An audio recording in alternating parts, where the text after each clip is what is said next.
Halo, assalamualaikum warahmatullahi wabarakatuh. Selamat siang ya, atau selamat sore ya buat teman-teman semuanya, khususnya yang selalu menantikan video terbaru, updatean terbaru dari channel Solusi. Oke, terima kasih ya buat teman-teman semuanya yang selalu mensupport, mendukung tentang channel Solusi Utang. Saya ucapkan ribuan terima kasih buat Anda semuanya karena dukungan dan supportan Anda selama ini menjadikan channel ini terus berkembang dan terus berkembang lagi sampai detik ini. Jadi itu semuanya berkat dari supportan dan dukungan dari Anda semuanya ya. Dan hari ini saya mau bikin video buat teman-teman semuanya, yaitu stop pinjol. Akhiri ini semuanya, kalau tidak sengsara seumur hidup menanti diri Anda ya, kalau Anda tidak mau mengakhiri ini semuanya. Itu yang mau saya bahas hari ini. Dan teman-teman semuanya yang belum mensupport channel ini, silahkan disupport dulu, baik yang baru bergabung, yang sudah bergabung, yang baru gagal bayar, yang baru telat bayar, atau yang sudah lama gagal bayar ya, atau Anda yang baru melihat channel Solusi Utang, silahkan disupport dulu. Mudah-mudahan channel ini bisa berkembang dan pastinya bisa memberikan semangat lagi buat mereka yang buat teman-teman semuanya yang sudah mau mensupport dan mendukung channel ini. Stop pinjol, akhiri semua ini dalam hidup Anda. Kalau tidak, sengsara seumur hidup menanti Anda. Ya, kenapa saya bilangin seperti itu? Berapa banyak saat ini orang yang terjebak di pinjol? Berapa banyak saat ini orang yang minjam di pinjol? Pernah nggak Anda merasakan manfaatnya?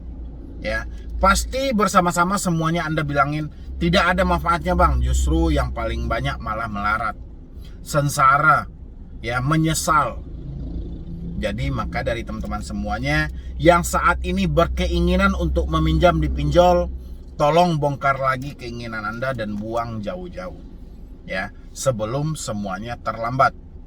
Dan begitu juga buat orang saat ini atau teman-teman semuanya yang terjebak di pinjaman online ya, baik itu legal maupun ilegal. Anda yang sedang memikirkan saat ini apa saja risiko yang akan saya alami, Anda bisa lihat koleksi video saya satu persatu ya.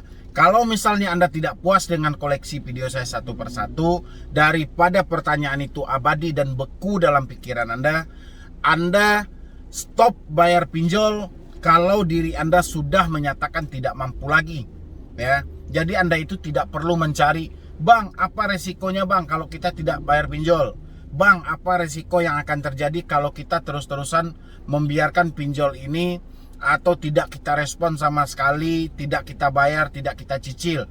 Sejauh Anda sudah menyatakan tidak mampu, resikonya tidak ada, melainkan Anda akan diteror setiap hari.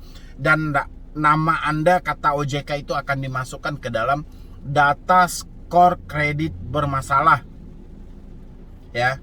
Cuman itu risikonya. Jangan Anda tambah lagi, jangan Anda bikin lagi sendiri. Nanti Anda bikin, bang saya di penjara bang, tiba-tiba hutang saya menumpuk bang. Itu hasil pemikiran Anda sendiri. Fakta tidak menyatakan seperti itu ya. Jadi ingat, saya yakin di luar sana atau yang baru bergabung pasti masih bertanya, bang kalau saya tidak bayar pinjol bagaimana bang? Mau pinjol jenis apapun yang Anda pinjam, kalau Anda menyatakan sudah tidak mampu lagi atas dasar fakta ekonomi, itu nggak ada masalah ya. Atas dasar fakta ekonomi nggak ada masalah ya. Habis itu juga lagi dari teman-teman semuanya juga banyak, bang bagaimana bang, dulu saya bekerja di perusahaan A, sekarang saya tidak bekerja lagi dalam perusahaan A itu, dan saya hari ini pengangguran, apakah itu masuk pemalsuan? Pemalsuan tidak sebodoh itu pola caranya ya. Ingat dari teman-teman yang merasa ketakutan, yang tidak tahu arahnya kemana, tolong dipertimbangkan lagi dengan logika Anda ya. Jenis pemalsuan tidak sebodoh itu ya. Mana mungkin orang bekerja di perusahaan A, tiba-tiba dia berhenti, besoknya ditagih pinjol, habis itu disebut dengan pemalsuan. Itu nggak masuk di akal ya. Habis itu lagi juga yang sering menjadi beban dari teman-teman, hari ini tinggal di kecamatan A, besoknya pindah ngikut suami ke kecamatan B, habis itu juga diponis itu pemalsuan. Tidak juga sebodoh itu ya. Semua data perpindahan itu ada riwayatnya semuanya dan ada perjalanannya ya. Dan hari ini debt collector gigih menelpon Anda dengan surat somasi, dengan WA segala macam, pokoknya banyak versi yang mereka kirimkan.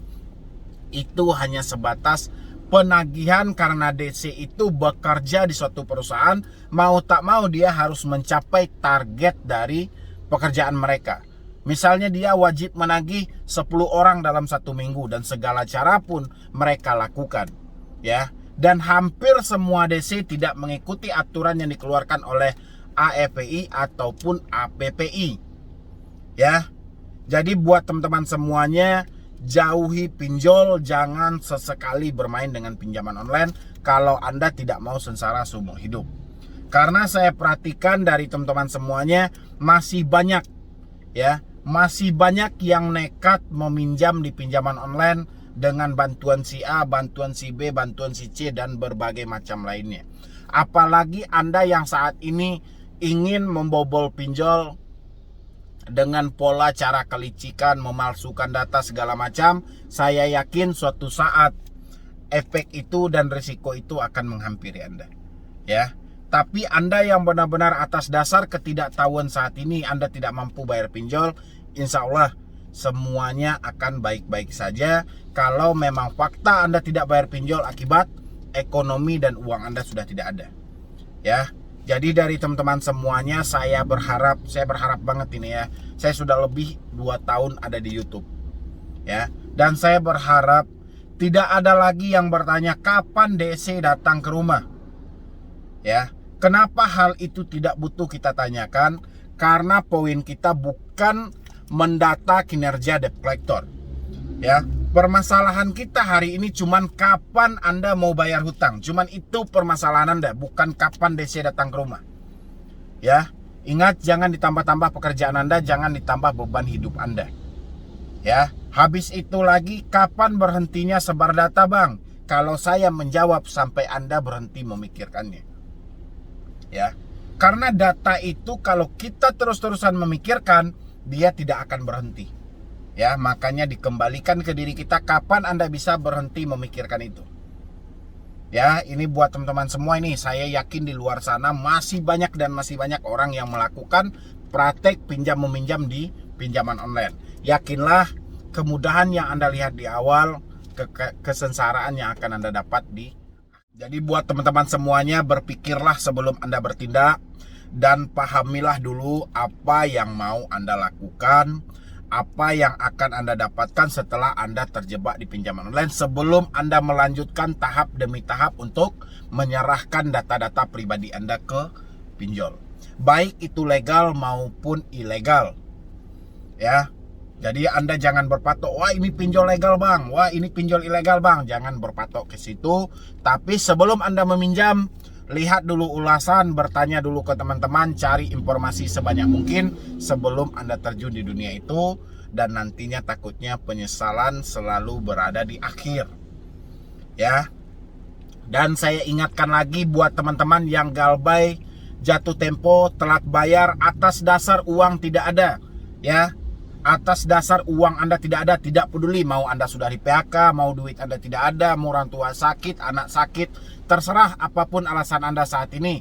Atas dasar uang tidak ada, jangan pedulikan hal-hal lainnya.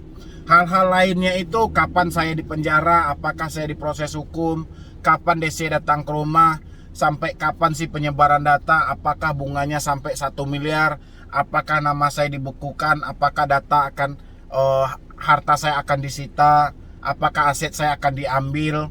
Jangan pedulikan hal itu lagi, karena hal itulah sebenarnya yang akan menghancurkan Anda. Padahal fakta tidak pernah berbicara seperti itu, tapi pemikiran Anda selalu kejam mengikuti kata-kata WA dari debt collector, ya. Jadi dari saya cuma itu aja, mudah-mudahan bisa menjadi pedoman buat teman-teman semuanya dan mengurangi porsi rasa takut Anda. Ya, yang penting support terus channel Solusi Hutang. Semoga saja channel ini terus berkembang dan bisa memberikan motivasi, edukasi, semangat buat teman-teman saat ini